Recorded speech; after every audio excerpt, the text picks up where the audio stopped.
E dështuar rezultoi edhe mbledhja e 22 e të zgjedhurve të popullit në përpjekje për konstituimin e legjislaturës së 9 të kuvendit që rastisi në 2 mujorin e certifikimit të rezultatit të zgjedhjeve.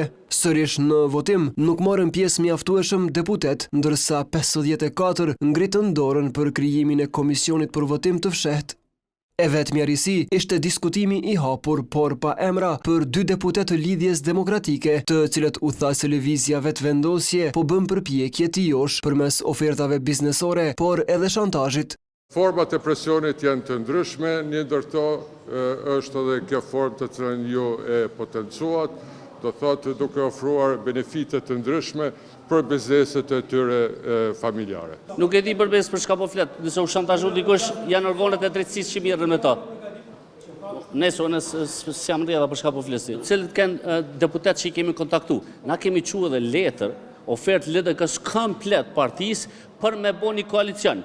Kështu që nëse ka diskutime mes deputetëve, kjo është krejt normale. Ndërsa partia e 2 dhe e 3 fajsuan të parën për blokadën. Blokada e institucioneve të Republikës së Kosovës ka emrin e Albin Kurtit dhe Albulena Haxhiut.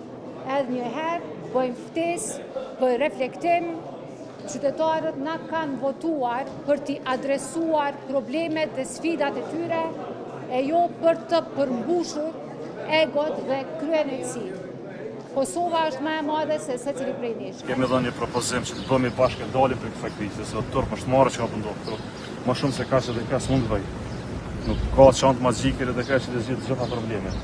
Duhet kompromis, duhet të ulemi të bisedojmë, të flasim për sfidën eventuale që i duhet Republikës. Drisa e propozuara e LV-s për kryetare të kuvendit, Albulena Haxhiu tha se nismën socialdemokrate e shohin si partnere. Kreu i kësaj partije, Fatmir Limaj, tha se janë të gatshëm për partneritet në parlament, por shtoi se tani për tani nuk janë të interesuar për qeveri.